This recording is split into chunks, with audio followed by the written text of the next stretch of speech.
السلام علیکم ورحمۃ اللہ تعالی وبرکاتہ۔ مکاشفۃ القلوب کے درس میں ایک بار پھر آپ کا استقبال ہے۔ آج کا یہ ہمارا 20واں درس ہے اور اس کتاب کا 19واں باب جاری ہے جو نماز میں خشوع و خضوع کے تعلق سے ہے۔ اس کے بارے میں کچھ باتیں اس سے پہلے والے درس میں شامل کی گئی اور کچھ باتیں آج انشاءاللہ تبارک و تعالی ہم شامل کریں گے۔ پہلی بات یہ ہے کہ نماز کس طرح ادا کی جائے۔ اللہ تبارک و تعالی نے حضرت موسیٰ علیہ السلام کی طرف وحی کی، اے موسیٰ، جب تو دل شکستہ ہو کر مجھے یاد کرتا ہے تو میں تجھے یاد کرتا ہوں۔ کامل اطمینان اور خشوع سے میرا ذکر کیا کر، اپنی زبان کو دل کا مطیع بنا، میری بارگاہ میں عبد ذلیل کی طرح حاضری دے، خوف زدہ دل سے مجھے پکار اور سچائی کی زبان سے مجھے بلاتا رہ۔ اللہ تبارک و تعالی نے حضرت موسیٰ علیہ السلام پر وحی نازل فرمائی کہ اپنی امت کے گنہگاروں سے کہہ دو میرا ذکر نہ کریں، میں نے اپنی ذات کی قسم یہ یاد کی ہے کہ جو مجھے یاد کرے گا میں اسے یاد کروں گا۔ یہ جب مجھے یاد کرتے ہیں تو میں ان پر لعنت کرتا ہوں ان کے گناہوں کی وجہ سے۔ اے ارباب ہوش، یہ تو ان لوگوں کا حال ہے جو گنہگار ہیں مگر یاد خدا سے غافل نہیں۔ ان لوگوں کا کیا حال ہوگا جو بدکار بھی ہیں اور یاد خدا سے غافل بھی ہیں۔ بعض صحابہ کرام رضی اللہ عنہم کا قول ہے، انسان نماز میں جس قدر سکون و اطمینان اور لذت و سرور حاصل کرتا ہے اسی قدر قیامت کے دن وہ پرسکون ہوگا۔ حضور صلی اللہ علیہ وسلم نے ایک شخص کو دیکھا، وہ نماز میں اپنی داڑھی سے کھیل رہا تھا۔ آپ نے فرمایا اگر اس کے دل میں خشوع ہوتا، یعنی یہ دل لگا کر نماز پڑھ رہا ہوتا تو اس کے اعضاء میں اس کا ظہور ہوتا۔ داڑھی سے اس طرح شغل کرنے سے ظاہر ہے کہ اس کے دل میں خشوع نہیں ہے۔ آپ نے فرمایا جس کے دل میں خشوع نہیں اس کی نماز رائگاں ہے، یعنی بیکار ہے۔ اللہ تبارک و تعالی نے نماز میں خشوع و خضوع رکھنے والوں کی تعریف متعدد آیتوں میں کی ہے۔ فرمان الہی ہے، فی صلاتہم خاشعون، اپنی نماز میں گڑ گڑاتے ہیں، گڑ گڑانے والے ہیں۔ علی صلاتہم یحافظون، اپنی نماز کی حفاظت کرتے ہیں۔ علی صلاتہم دائمون، اپنی نماز کے پابند ہیں۔ کسی نے خوب کہا ہے نمازی تو بہت ہیں مگر خشوع سے نماز ادا کرنے والے کم ہیں۔ حاجی تو بہت ہیں لیکن نیک سیرت کم ہیں۔ پرندے تو بہت ہیں مگر بلبلیں کم ہیں۔ اور عالم تو بہت ہیں مگر عامل کم ہیں، یعنی عمل کرنے والے عالم کم ہیں۔ صحیح نماز خشوع و خضوع اور انکساری کا نام ہے اور یہی قبولیت نماز کی علامت اور نشانی ہے، کیونکہ جیسے جواز نماز کے شرائط ہیں اسی طرح قبولیت نماز کی بھی شرطیں ہیں۔ جواز کی شرطیں فرائض کا ادا کرنا اور قبولیت نماز کی شرائط میں خشوع اور تقوی سر فہرست ہیں۔ چنانچہ ارشاد ربانی ہے، قد افلح المؤمنون الذین هم فی صلاتہم خاشعون، بے شک مراد کو پہنچے یعنی کامیاب ہوئے وہ ایمان والے جو اپنی نمازوں میں گڑ گڑاتے ہیں۔ اور تقوی کے بارے میں ارشاد الہی ہے، انما یتقبل اللہ من المتقین، اللہ تبارک و تعالی اسی سے قبول کرتا ہے جسے ڈر ہے، یعنی اسی کی عبادت قبول کرتا ہے جو متقی ہے اور پرہیزگار ہے۔ فرمان نبوی ہے، جس نے کامل خشوع سے 2 رکعت نماز ادا کی وہ گناہوں سے ایسا پاک ہو جاتا ہے جیسے پیدائش کے دن پاک تھا۔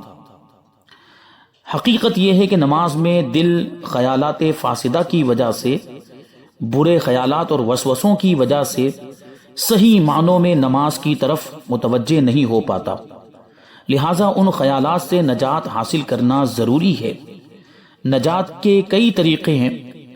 ایک یہ بھی ہے کہ اندھیرے میں نماز پڑھی جائے، یا ایسی جگہ نماز پڑھی جائے جہاں کامل سکوت ہو، خاموشی ہو، نیچے رنگین فرش نہ ہو، اور نمازی منقش کپڑے نہ پہنے ہو، نقش و نگار والے کپڑے پہنے ہوئے نہ ہو، کیونکہ ان چیزوں پر جوں ہی نظر پڑتی ہے انسان ادھر متوجہ ہو جاتا ہے۔ چنانچہ حدیث شریف میں ہے، حضور صلی اللہ علیہ وسلم نے حضرت ابو جہم رحمۃ اللہ تعالی علیہ کے بھیجے ہوئے منقش کرتے میں، نقش و نگار والے کرتے میں نماز پڑھی، اور نماز کے فوراً بعد کرتا اتار کر واپس بھیج دیا، اور فرمایا اس نے ابھی مجھے نماز میں اپنی طرف متوجہ کر دیا۔ ایک مرتبہ نئے جوتے پہن کر آپ نے نماز پڑھی، نماز کے بعد آپ نے اسے اتار دیا اور وہی پرانے جوتے پہن لیے، اور فرمایا نماز میں اس کی طرف دیکھ کر مشغول ہو گیا۔ مردوں کے لیے سونے کے زیورات کی حرمت سے پہلے آپ ایک دن سونے کی انگوٹھی پہن کر منبر پر تشریف فرما تھے، آپ نے اسے اتار کر پھینک دیا اور فرمایا یہ مجھے اپنی طرف متوجہ کرتی ہے۔ حضرت ابو طلحہ رضی اللہ تعالی عنہ نے ایک مرتبہ اپنے باغ میں نماز پڑھی، اچانک ایک پرندہ اڑا اور وہ درختوں سے نکلنے کی راہ تلاش کرنے لگا۔ حضرت ابو طلحہ رضی اللہ تعالی عنہ نے تعجب سے یہ منظر دیکھا تو وہ ادا شدہ رکعتوں کی تعداد بھول گئے۔ وہ نماز میں تھے، پرندے کا یہ منظر دیکھا تو کتنی رکعتیں انہوں نے پڑھی ہیں اس کی تعداد بھول گئے۔ آپ حضور صلی اللہ علیہ وسلم کی بارگاہ میں حاضر ہوئے اور اس آزمائش کا ذکر کرتے ہوئے کہنے لگے، اے اللہ کے رسول صلی اللہ علیہ وسلم، میں نے باغ اللہ کی راہ میں دے دیا ہے۔ یعنی اسی باغ میں وہ پرندے والا واقعہ پیش آیا تھا اور اسی کی وجہ سے غفلت کا یہ معاملہ ہو گیا، تو حضرت ابو طلحہ نے وہ باغ ہی اللہ کی راہ میں صدقہ کر دیا۔ تو حضور کی بارگاہ میں عرض کرتے ہیں کہ میں نے باغ اللہ کی راہ میں دے دیا ہے، اب آپ جیسے چاہیں اسے خرچ کریں۔ یعنی حضور پاک صلی اللہ علیہ وسلم کی خدمت میں وہ باغ آپ نے پیش کر دیا۔ ایک اور شخص نے حضرت عثمان رضی اللہ تعالی عنہ کے عہد خلافت میں اپنے اس باغ میں جو کھجوروں سے لدا ہوا تھا نماز پڑھی، تو اس کی نظر کھجوروں کے پھل دیکھنے میں ایسی الجھی کہ اسے رکعتوں کی تعداد یاد نہ رہی۔ نماز ختم کر کے وہ حضرت عثمان رضی اللہ تعالی عنہ کے پاس آیا اور کہنے لگا، میں نے اس باغ کو اللہ کے نام پر بخش دیا ہے، اسے اللہ کے راستے میں خرچ کر دیجیے۔ حضرت عثمان رضی اللہ تعالی عنہ نے وہ باغ 50,000 روپے میں فروخت کر دیا۔ اسلاف کرام میں بزرگان دین میں سے بعض حضرات کا ارشاد ہے کہ نماز میں 4 چیزیں انتہائی بری ہیں: کسی دوسری طرف متوجہ ہونا، منہ پر ہاتھ پھیرنا، کنکریاں صاف کرنا پیشانی وغیرہ میں لگ جائیں تو، اور گزرگاہ پر نماز شروع کر دینا، یعنی راستے میں جہاں سے لوگ گزرتے ہوں، آتے جاتے ہوں، وہیں پر نماز شروع کر دینا کہ اس سے آنے جانے والوں کو تکلیف ہوگی۔ فرمان نبوی ہے کہ اللہ تبارک و تعالی اپنے بندے کی طرف متوجہ رہتا ہے جب تک وہ اپنی توجہ نماز سے نہیں ہٹاتا۔ حضرت ابو بکر رضی اللہ تعالی عنہ جب نماز میں کھڑے ہوتے تو ایسا معلوم ہوتا تھا جیسے کوئی میخ گڑی ہوئی ہے، یعنی کوئی کیل گڑی ہوئی ہے۔ بعض حضرات اتنے سکون سے رکوع کرتے کہ پرندے انہیں پتھر سمجھ کر ان کی پیٹھ پر بیٹھ جاتے تھے۔ ذوق سلیم بھی اس بات کا تقاضا کرتا ہے کہ جب دنیاوی شان و شوکت والے انسانوں کے حضور لوگ انتہائی تعظیم سے حاضر ہوتے ہیں تو اس بادشاہوں کے بادشاہ کے حضور تو بطریق اولا تعظیم و تکریم سے حاضر ہونا چاہیے۔ توریت میں مرقوم ہے، لکھا ہوا ہے، اے انسان، میری بارگاہ میں روتے ہوئے حاضری دینے سے نہ گھبرا، میں تیرا خدا تیرے دل سے بھی زیادہ قریب ہوں اور ہر جگہ میرا نور جلوہ فگن ہے۔ روایت ہے حضرت عمر رضی اللہ تعالی عنہ نے منبر پر فرمایا، حالت اسلام میں انسان بوڑھا ہو جاتا ہے مگر اس کی نماز کامل نہیں ہوتی۔ پوچھا گیا وہ کیسے؟ فرمایا دل میں خشوع نہ آیا، انکساری پیدا نہ ہوئی، اور نماز میں اللہ تبارک و تعالی کی طرف ہماتن متوجہ نہ بنا، تو پھر نماز کامل کیسے ہوئی؟ ابو العالیہ رحمۃ اللہ تعالی علیہ سے اس آیت کریمہ الذین هم عن صلاتهم ساہون کہ جو اپنی نمازوں کو بھولے بیٹھے ہیں، اس کے معنی دریافت کیے گئے تو انہوں نے کہا کہ یہ اس شخص کے بارے میں ہے جو نماز میں بھول جاتا ہے اور اسے یہ پتہ نہیں چلتا کہ اس نے 2 رکعات پڑھی ہے یا 3 رکعات پڑھی ہے۔ حضرت حسن رحمۃ اللہ تعالی علیہ کا قول ہے کہ یہ ارشاد الہی اس شخص کے بارے میں ہے جو نماز کو بھول جاتا ہے یہاں تک کہ اس کا وقت ختم ہو جاتا ہے۔ نبی کریم صلی اللہ علیہ وسلم کا ارشاد ہے، اللہ تبارک و تعالی فرماتا ہے کہ میرے بندے فرائض کو ادا کیے بغیر مجھ سے رہائی نہیں پا سکیں گے۔ یہاں پر یہ نماز میں خشوع و خضوع کا باب مکمل ہوا، 19واں باب مکمل ہوا۔ آگے 20واں باب ہے، 20واں چیپٹر، جو غیبت اور چغلی کے تعلق سے ہے۔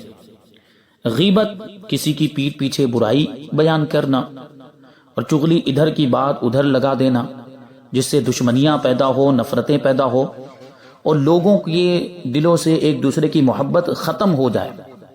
یہ دونوں چیزیں انتہائی بری ہیں اور گناہ کبیرہ میں ان کا شمار ہوتا ہے۔ غیبت کے تعلق سے خداوند قدوس نے قرآن مجید میں غیبت کی مذمت کرتے ہوئے غیبت کرنے والوں کو مردار کا گوشت کھانے والے کہا ہے۔ چنانچہ فرمان الہی ہے، وَلَا يَغْتَبْ بَعْضُكُمْ بَعْضًا أَيُحِبُّ أَحَدُكُمْ أَن يَأْكُلَ لَحْمَ أَخِيهِ مَيْتًا فَكَرِهْتُمُوهُ، ایک دوسرے کی غیبت نہ کرو، کیا تم میں سے کوئی اپنے مردہ بھائی کا گوشت کھانا پسند کرتا ہے؟ یعنی تم اس کو ناپسند کرتے ہو۔ تو جب تم اپنے مردہ بھائی کے گوشت کو کھانا ناپسند کرتے ہو، بالکل اسی طرح اس کی غیبت کا حکم بھی ہے۔ فرمان نبی کریم صلی اللہ علیہ وسلم ہے کہ ہر مسلمان پر دوسرے مسلمان کا خون، مال اور عزت حرام ہے، یعنی ایک مسلمان پر دوسرے مسلمان کے خون کی حفاظت بھی لازم ہے، اس کی جان کی حفاظت بھی لازم ہے، اس کے مال کی حفاظت بھی لازم ہے اور اس کی عزت کی حفاظت بھی لازم ہے۔ اور ظاہر سی بات ہے غیبت کرنے میں عزت سلامت نہیں رہتی اور عزت کی جو حرمت ہے وہ پامال ہو جاتی ہے۔ ارشاد نبوی ہے کہ اپنے آپ کو غیبت سے بچاؤ، کیونکہ غیبت زنا سے بدتر ہے، کیونکہ زانی گناہ کے بعد توبہ کر لیتا ہے تو اللہ تبارک و تعالی توبہ قبول فرما لیتا ہے، مگر غیبت کا گناہ اس وقت تک معاف نہیں ہوتا جب تک کہ جس کی غیبت کی جائے وہ معاف نہ کر دے۔ کہتے ہیں غیبت کرنے والے کی مثال اس شخص جیسی ہے جس نے ایک منجنیق لگائی اور وہ اس منجنیق کے ذریعے دائیں بائیں نیکیاں پھینک رہا ہے۔ منجنیق یہ پرانے زمانے میں ایک مشین ہوا کرتی تھی غلیل کی طرح، جس میں بڑے بڑے پتھر رکھ کر پھینکے جاتے تھے دور دراز میدانوں میں۔ تو یہ منجنیق لگانے سے اس کی مثال دی جا رہی ہے کہ گویا کہ اس نے منجنیق لگائی، غیبت کرنے والے نے، اس کی مثال ایسی ہے، اور اس منجنیق کے ذریعے وہ دائیں بائیں نیکیاں پھینک رہا ہے۔ یعنی غیبت کرنے کی وجہ سے نیکیاں ضائع ہو جاتی ہیں، نیکیاں برباد ہو جاتی ہیں۔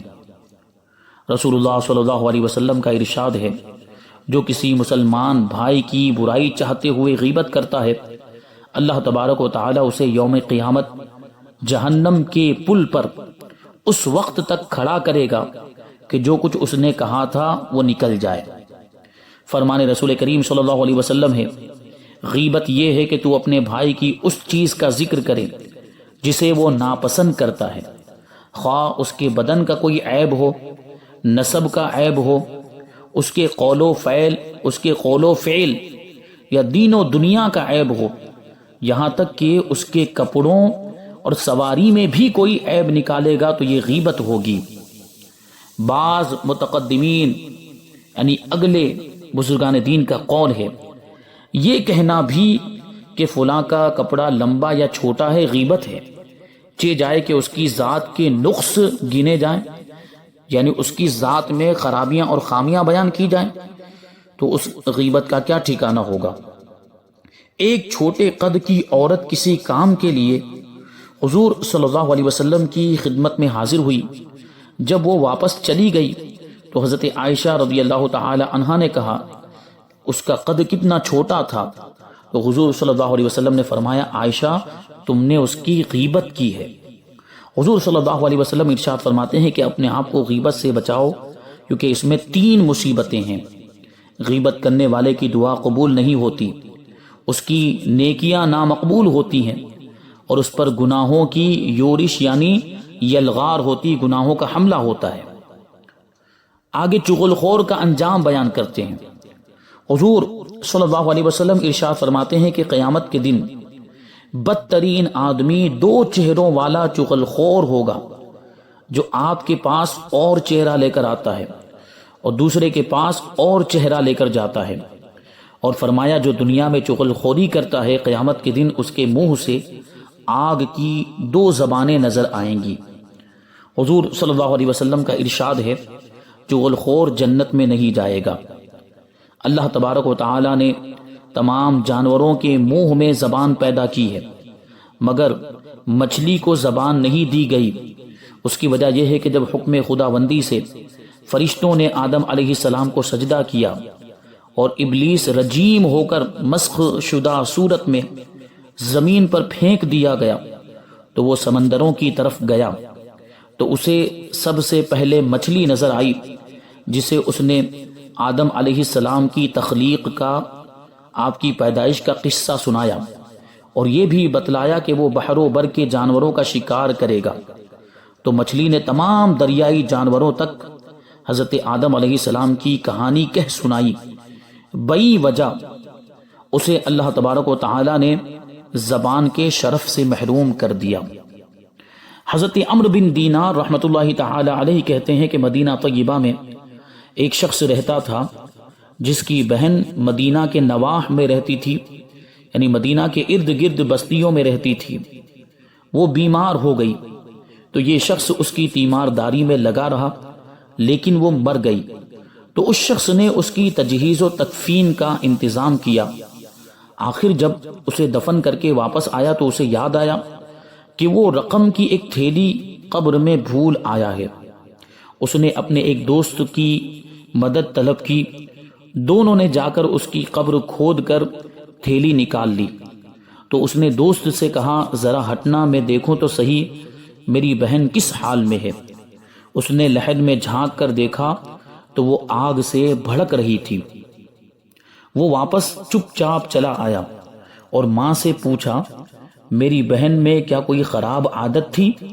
ماں نے کہا تیری بہن کی عادت تھی وہ ہمسایوں کے دروازوں سے، پڑوسیوں کے دروازوں سے کان لگا کر ان کی باتیں سنتی تھی اور چغل خوری کیا کرتی تھی۔